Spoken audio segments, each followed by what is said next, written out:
everyone to the weekly media availability for UTSA men's basketball with second-year head coach Austin Claunch. After a close one against UAB and finally getting the first in-conference bye weekend of the season, UTSA travels to South Florida on Wednesday and then rematches with North Texas next Saturday. Coach Claunch, can you get us started with your thoughts on the Roadrunners' last time out and I guess how much that rest may have meant to them and what we're looking forward to with a big week on the schedule? Yeah, well, last time out, I felt we really built off that Temple game that we played. I mean, it's pretty obvious to anyone that has been watching that our last two games are the best games we've played in conference play. Both close games, against UAB, you have a 1-point lead or you have the ball with 3:30 left. I know that for sure. And just now, you've got to continue to put yourself in those positions so that you learn how to better finish those games. I said after the game, and it's true, I think the biggest thing that I'll look back on is you think months down the line from now, you always go back and you review your season. It's like, why are we playing better at 0-9 than we were at 0-0 in league play, right? We knew we had this ability to compete in this league and play against some of the best teams. Temple obviously at the top of the league, and UAB goes on the road, and after they beat us, they go beat a good North Texas team. They're a good team, and so we've proven that we can compete, with the better teams in this league, and so that'll be something down the line that why wasn't this happening earlier? With that being said, we've got a big finish here. We got 9 games. Obviously, we need to really turn it up, and however many wins that's going to take, we need to start. Obviously this week. It's not going to be easy going on the road against a really good South Florida team, and then obviously coming home against a team that got the best of us out in Denton. So big week coming up. I think the rest certainly gives us an opportunity to kind of get everybody closer to 100%. You're never 100% at this time of the year, but certainly you feel like you're closer to that.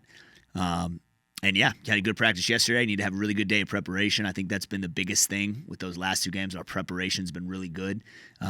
And again, playing a really good team on Wednesday. So going to have a lot of focus and understanding of how we want to guard. Go ahead and get us started, Jerry. Yeah, Coach. Just want to ask kind of a two-part question on South Florida. Coach Hodgson in his first season with the Bulls, they've started pretty fast, 6-3 in the conference, and I see their losses by one, and by 3 in double overtime or something like that. So I mean, playing really well under Coach Hodgson. What can you talk a little bit about the job Coach over there has done to this point, and just kind of what do you think makes the Bulls tick right now? We know by looking at the stats, they average 89 a game. Talk about all of that a little bit, the coach and the way they're playing. Yeah, Brian's done a great job. He brought some guys with him over there from Arkansas State. When you look at Nelson and Pinion, and then they've added guys that really fit their system. They play with a ton of confidence. They play with a ton of pace. They really offensive rebound. They're top 20 in the country in offensive rebound percentage and also free throw rate. So, and he's done a hell of a job everywhere he's been. He was did a good job at Arkansas State, and he's carried that over here to South Florida, and they got a ton of momentum. And yeah, I mean it's his third year I think overall as a head coach, and certainly he's kind of kept that momentum going from Arkansas State to South Florida, doing it the same way. They really spread you out. They shoot a lot of threes, and they play really hard. Coach, have you in your practices recently? Have you been able to get Stanley out on the floor at all? I saw him in a walking boot the other day. What's up with Stanley? Yeah, he's been practicing. We'll see, Jerry. At this point, when you've got 8 or 9 games left in the season, and he has an opportunity to redshirt, like what really makes the most sense? We got to continue to evaluate that because he's not ready to go yet. And so we got to kind of see how that plays out over the next. I mean, it's getting to the point, right? 10 days or so where. Right. You have a kid that could get another year of eligibility, or play 5 or 6 games. You got to make sure that's the case, that you're playing for something to get in the tournament or, prolong your season. And so, yeah, I mean, he's getting there, but again, we'll kind of have to see how it plays out over the next couple of weeks, see if it makes sense to throw him in there to help us get to where we need to get to, or just kind of, obviously he's got the ability to redshirt this season, with the medical injury, broken foot, and so we'll kind of have to just see how that goes. Okay. And my raise hand function is kind of I can't get in that. So if you want, if the other reporter wants to ask a couple. Okay. All right. Thanks. Here. Hi, Coach. I was wondering, what are some things that you saw or are seeing from your team at 0-9 that maybe you weren't seeing when you guys first started conference? Well, again, I just think I think first of all it starts with our practices, and not that our practices haven't been good before. I thought we've had good practices. I've said that throughout the course of the year. I think we've had really good intentional detail to the things that we're trying to do to win the game. When it comes to guarding Temple and guarding UAB, I thought we did a great job just understanding their strengths and how to best take those away. Think offensively, we've turned a corner in the shots that we want to manufacture. And yeah, I think too, it's, you go on the road, you play a good FAU team, you kind of get, a young team, we kind of get punched in the mouth. And quite frankly, as a staff, as a head coach, I didn't do a good job of getting those guys to the next play faster. I think that one kind of lingered a little bit. And then you come home and we weren't ready to go against Tulane, Rice, and Charlotte. Not in that order. I can't remember exactly what it was. But and that sets you back. To have those 3 home games where we weren't able to get one really, really puts you behind the 8 ball. And I thought we've played well in spurts since then. Certainly the last 2 games, I think we've played well for 40 minutes. I mean, of course, moments where you can be better. But, again, I just think these guys have continued to come in and work, which, again, says a lot about them and who they are, not just the players they are. And I think our staff's done a really good job of preparing them. So, again, not going to be easy this week. Play a really, really good team in their house on the road, coming off a tough loss. And then coming home in a rivalry game against a really physical team like North Texas. So, again, we're going to need that same focus and preparation in order to go get a couple wins.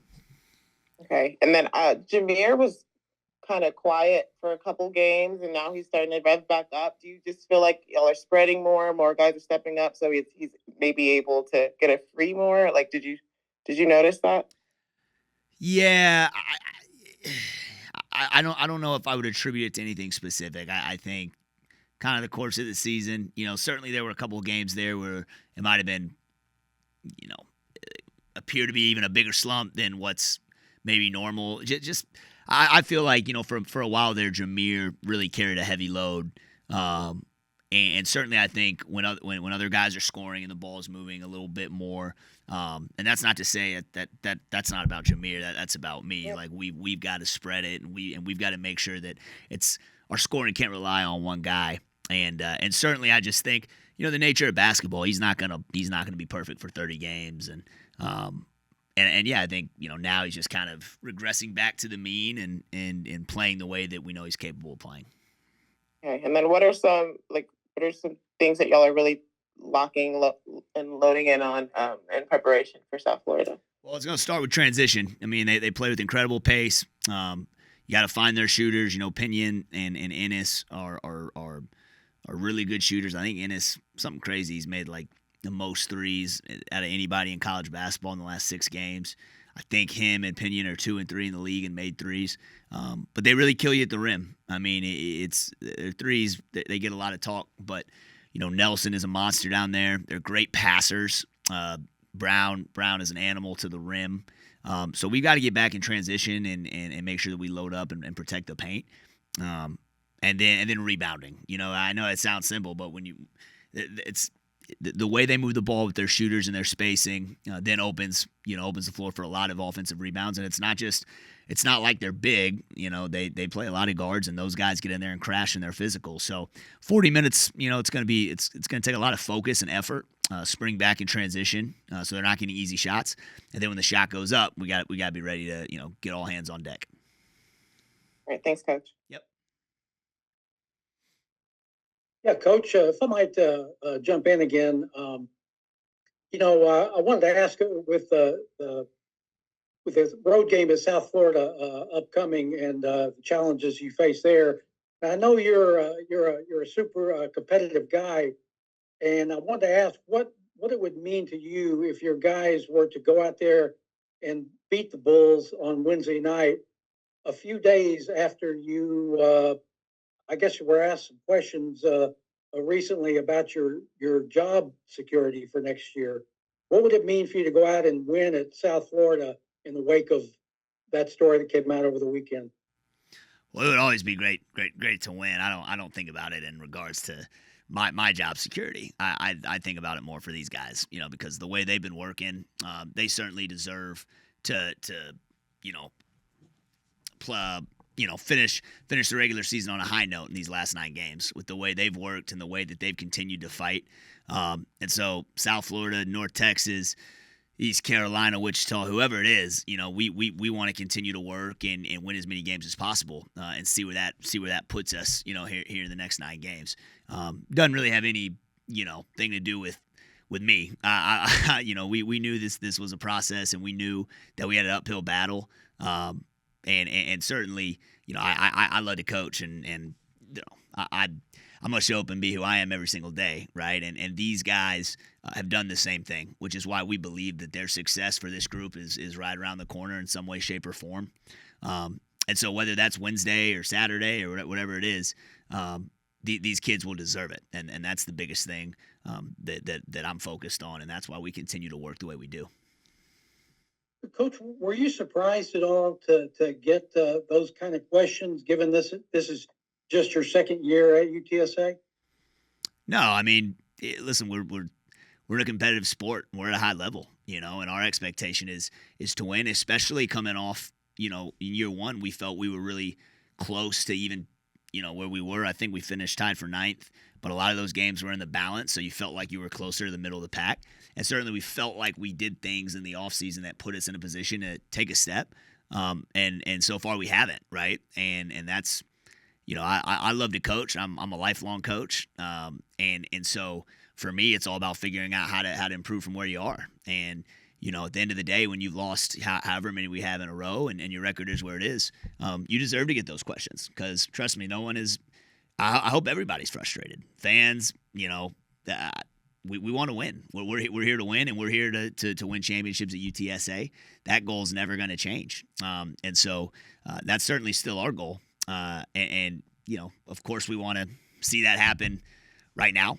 And so we've got to get back to the drawing board here today for practice, but then even as we move forward, we've got to make sure that we're doing everything we can to put ourselves in position to do that, because I don't take being a head coach here lightly, and certainly that's a privilege anywhere you're a head coach across the country, right? There's only 365 of these things, so you better have an urgency every time you come in here to figure out how to take the next step.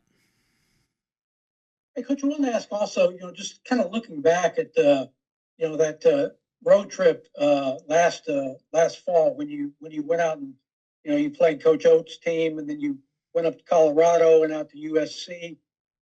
I'm kind of wondering whether you sort of are you second guessing yourself on scheduling such a tough schedule like that, given what has happened at the start of this conference season?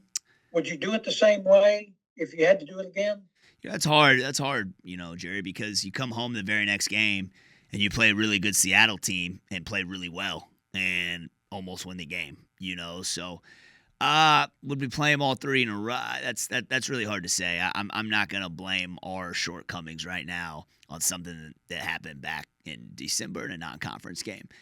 By that time you had a chance to, come back and circle the wagons and get ready for conference play. So, again, at the end of the season, that's something we got to evaluate going in year 3, and we've really got to hit that with the ground running and figure out, that can't happen again, right? And so, again, certainly maybe moving them around, or, you want to play the best teams in the country. There's no doubt. I mean, that as an American team, you're trying to not just win the league. You hopefully think that you're competing for at-large bids, and certainly you got to beat a couple of those teams. Play them all at the same time, yeah, maybe that's something we can look at doing a little bit differently. But at the end of the day, we're not. We want to beat those teams, and we want to beat the Tulanes and the FAUs and the Rices and the Wichitas and the South Floridas. Those are the teams that we want to be at the top of the league with, and so we're not going to run from competition, with the fear of losing a couple and losing morale. If you come to practice right now and watch these guys, they're going to have a great one today. They're going to keep competing. And again, that might surprise some people to hear, but it's the truth. And certainly we're frustrated. But, again, we're going to – you came and watched practice today, it's going to look the same if we were 9-0 or 0-9. So, but, yeah, when it comes to scheduling, obviously that's going to be a really, really important thing to make sure that we get, organized and make sure that we put ourselves in position to be successful, both in the non-conference, but then also making sure it's helping us play our best come conference play.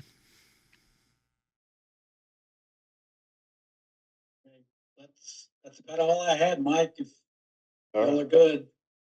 Anything else, Michelle? No, thank you. Okay. Well, thank you everyone for joining us today, and we will be back on next week, and we'll talk to y'all after we play the Bulls and the Mean Green again. All right. Thanks, guys.